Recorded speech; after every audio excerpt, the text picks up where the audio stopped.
Welcome back to the channel and welcome back to another quick pick prediction video. In this video, I'll be predicting the women's strawweight bout between Marina Rodriguez versus Amanda Lemos. So Marinara Rodriguez versus a mango Lemos, a mango and a lemon. But anyway, Marina Rodriguez versus Amanda Lemos.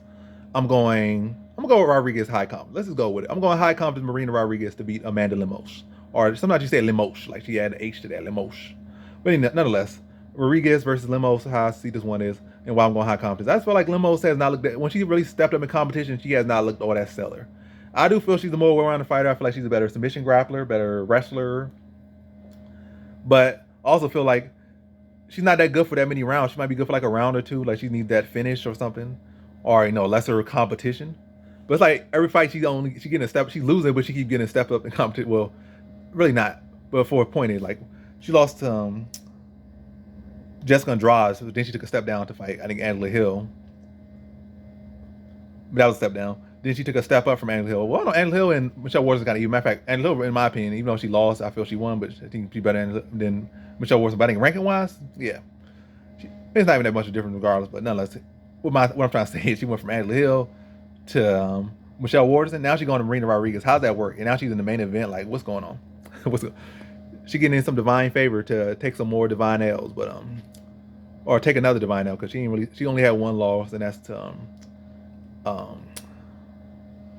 Jessica Andrade. But as far as the UFC, but yeah, I gotta go Rodriguez. I feel like Lemos also, yes, Lemos might be more well-rounded, but again, like if you can't really show consistency over weight classes, over rounds, and now this is a 5-round fight, and this likely will go 5 rounds, or at least on your end will go 5 rounds. I don't feel like she can stop Rodriguez.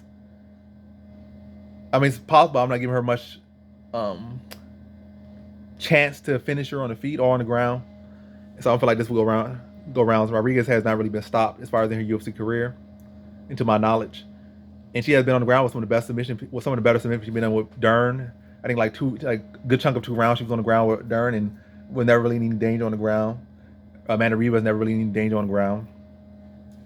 So I feel like Rodriguez can just outwork her, like probably send her past the first, and even in the first, I don't feel like it's such a danger for her. She got so much length and so much reach, and Lemos is really looking for these power shots. And now Lemos probably for the first time really giving up reach and size to another woman. That's just as technical, if not more technical, than her on the feet. So I just feel like Rodriguez just gonna outwork her and put the pace on her. Probably first round, probably like you don't gotta respect the powers to the first maybe round and a half, first 2 rounds, but it's still probably just winning them with her work rate. And we already saw Lemos how uncomfortable she looked against Michelle Waters, and how she really almost got away with. Matter of fact, she was losing to Michelle Waters up until the submission basically. And it wasn't even a clear submission. It was like she called that submission. Nobody even said it. She said, "Oh, she tapped. Oh, I had a submission." And she's like she pulled a 9,000 IQ move, and like where you just say you called a submission, like, "Hey, the fight's over." Nobody knows what happened, but the fight over, and they just go with it. And then Angela Hill, like, so arguably losing to Michelle Waters, and she was arguably lost the fight to Angela Hill. Now she's taking a big step in competition, and now she's fighting in 5 rounds. Like, can't really like Amanda Lemos in this spot. There's a chance she could possibly pull out her wrestling stinking and probably try to grind out a decision over Rodriguez. But again, like, hasn't seemed like great cardio or great pace for her over like that consistency over rounds. So I got like Rodriguez.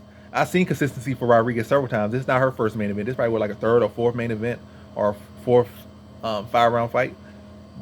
I think it's at least her 3rd 5-round fight. So she got far more experience in this fight, and she has actually went those rounds and not just like got a quick stoppage. So she went those with, I think, Michelle Waters, went that with and also I think she has a good record in 5-round events too, because she beat Michelle Waters in the 5-round fight, and she beat Mackenzie Dern in the 5-round fight. I don't know who her other 5-round fight is, but I know those 2 for sure. So yeah, I think she just outworks her, takes out those first 2 rounds, and then like I say, outworks her just really over the whole fight, but definitely at least gets out those first 2 rounds. And down the stretch, I think that's really favoring her. Maybe even close to getting the finish.